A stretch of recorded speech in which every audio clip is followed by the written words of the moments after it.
Hello दोस्तों, नमस्कार। SKS passion education के यूट्यूब चैनल पे आपका स्वागत है।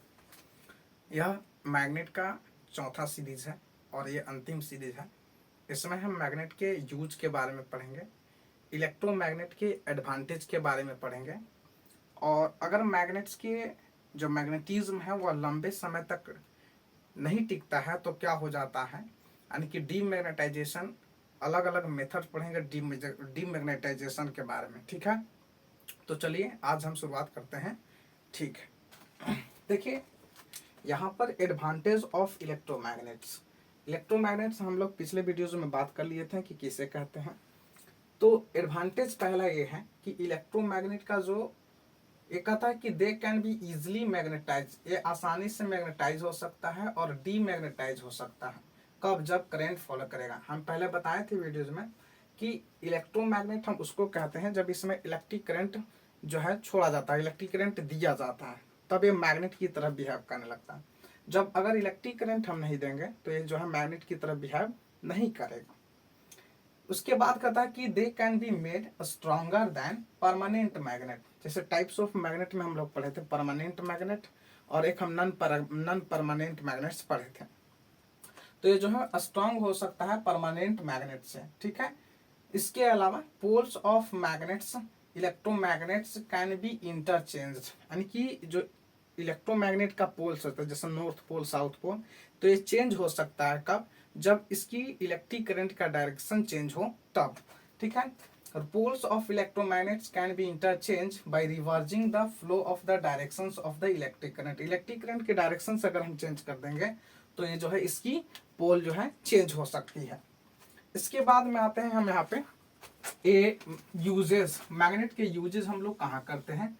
तो पहले लोडिंग्स में और अनलोडिंग्स में करते हैं। क्रेन्स जो होता है, शिपयार्ड्स जहाँ पर होते हैं, बड़े बड़े कंटेनर्स लोड करने होते हैं, तो वहाँ पर जो है क्रेन्स के माध्यम से जो है मैग्नेट्स का इस्तेमाल करते हुए लोडिंग्स और अनलोडिंग किए जाते हैं। इसके अलावा remove iron beets from the eye. अगर छोटे छोटे आयरन बीट चल गए हैं आंखों में तो डॉक्टर्स जो है इलेक्ट्रोमैग्नेट्स का इस्तेमाल करके जो है उस आयरन नेल्स को, आयरन बीट्स को, टुकड़े को जो है निकालने की कोशिश करते हैं। यहाँ पर भी यूज होता है। इसके अलावा use to show the directions, हम लोग बताए थे कि मैग्नेट के प्रति जो है एक डायरेक्टिव प्रॉपर्टीज होता है, डायरेक्शन शो करने के लिए होता है। तो ये जो है used to show directions, direction show करने में भी मैग्नेट्स का इस्तेमाल किया जाता है। इसके बाद आता है used in electric bells. Electric bells में भी मैग्नेट्स का इस्तेमाल किया जाता है। लास्ट और अंतिम है यहाँ पे कि यूज्ड इन गाल्वेनोमीटर, गाल्वेनोमीटर में, वोल्ट मीटर्स में और अमीटर्स में जो है इस्तेमाल किया जाता है। अगर हम मैग्नेट्स को एक साथ रख देंगे या बार बार उस पर हथौड़ा करेंगे या फिर उसको आग में रख देंगे तो क्या होगा? तो ऐसी परिस्थिति में मैग्नेटिक जो है, मैग्नेटिक पावर जो है लॉस हो जाएगी, यानी कि मैग्नेटिज्म जिसको जो हम बात करते हैं तो डीमैग्नेटाइज हो सकता है। तो ये मेथड्स हैं कि अगर हम बार बार उसको हीट करते हैं मैग्नेट्स को तो ये जो है मैग्नेटिक पावर लॉस कर सकता है, खो सकता है। इसके बाद हम हैमरिंग, अगर हम बार बार उसको चोट पहुंचाते हैं, तोड़ते हैं, तो इसका मैग्नेटिज्म जो है लॉस हो सकता है। एक कभी कभी हो सेल्फ डीमैग्नेटाइजेशन। अगर मैग्नेट को हम लोग लॉन्ग समय तक अगर ना इस्तेमाल करते हैं, लॉन्ग टाइम तक हम नहीं इस्तेमाल करते हैं, तो ये क्या हो जाएगा? डीमैग्नेटाइज हो सकता है। या एक ही मैग्नेट, दो मैग्नेट्स को एक साथ रख दिए बिना सेपरेट के, तब पर भी ये जो है डीमैग्नेटाइज हो जाएगा।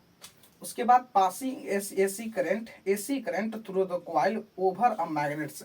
जब मैग्नेट्स के ऊपर से अगर हम AC current, alternate current pass करते हैं तब पर भी जो है मैग्नेट डीमैग्नेटाइज्ड हो जाता है, ठीक है। एक है राउंडिंग हैंडल्स। राउंडिंग हैंडल्स क्या है कि इस तरह से पकड़े हुए हैं मैग्नेट्स, इस तरह से वैसे बार बार छोड़ रहे हैं, ऐसे बार बार छोड़ रहे हैं, तब पर भी जो है क्या हो सकता है कि मैग्नेट्स जो है नीचे गिर कर टूट सकता है, बिखर सकता है, ठीक है, जिसकी वजह से मैग्नेटिज्म जो है लॉस कर सकता है। उम्मीद है कि यह वीडियो जो है आपको पसंद आया होगा। Thank you.